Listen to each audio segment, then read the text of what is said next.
Hi everyone, it's Grace, and I am the founder of Work with Grace, Grace Notes, and these Eating Peace weekly episodes that I often do on video, but sometimes it's in text. So we'll see what happens today. Here I am.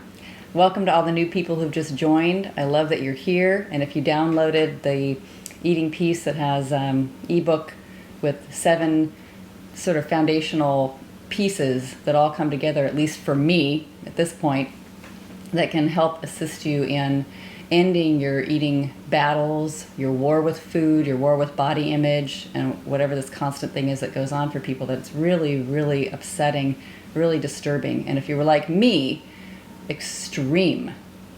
So all or nothing. Really, really incredible binges, off in the fog, over the deep end, and really self-critical and horrifying about, like extreme, torturous, terrible exercise, starvation versus stuffing. So if you've had that kind of experience, you're welcome here. I get you.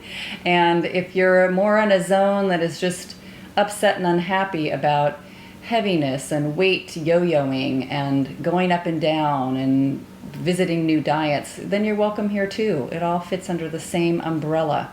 It's like this concern and agony and unrest, a deep, deep unrest around relationship to food and eating. And how do I do it? How do I do it? How can I get back to where it was when I was a little kid? If you had that experience, like before I ever knew all about this, before some sort of thing came in where now my relationship with food is very distorted and weird, and I hate thinking about it.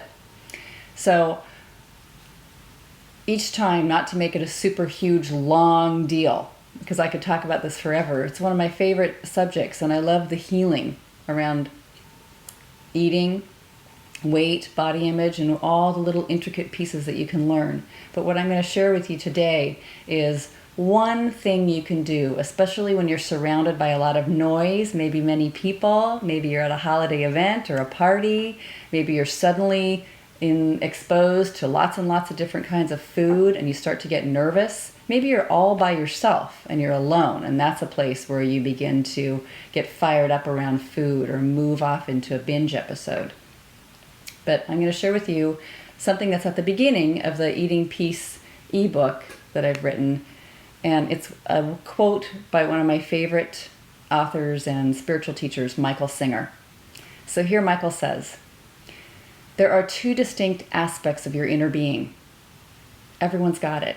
I know you do too. The first is you, the awareness, the witness, the center of your willful intentions. The other is that which you watch.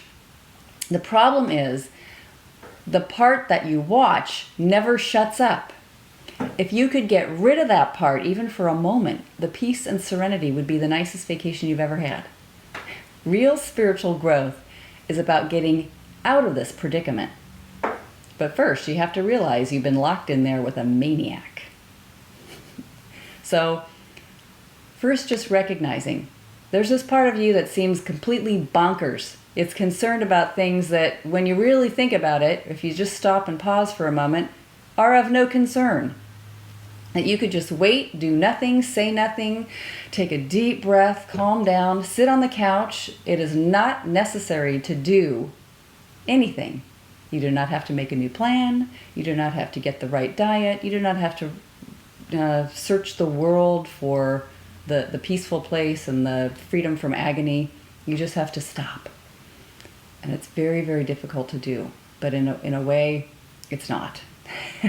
So what I'm going to share with you today is noticing there's that nutcase voice, the one that's ready to start a new diet, that wants you to have more discipline and willpower. Here's what you should do. It's dictating to you. It almost goes so fast you can't even believe. I mean, it's a real nut job, right?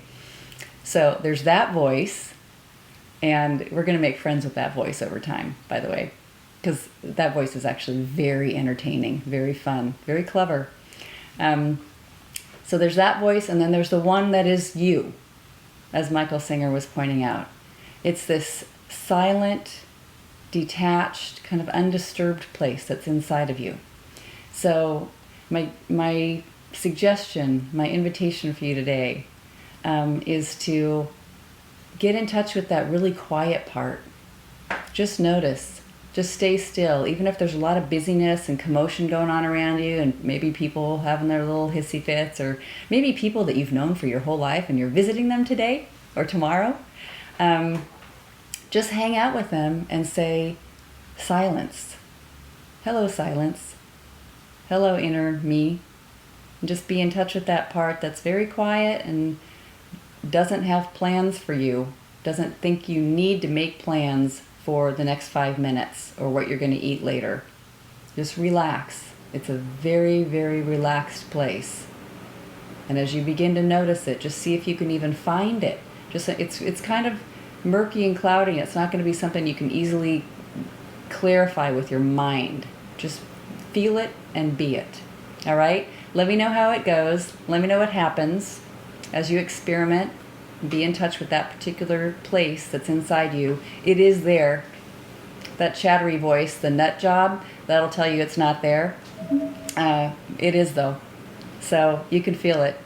You'll be there. Just hold still for a moment. See if you can feel it. And you can do it even in the midst of a crowd. Okay? Let me know how it goes. Write to me anytime. Grace at Work with Grace. I'd love to hear from you. See you next week. Bye, everybody.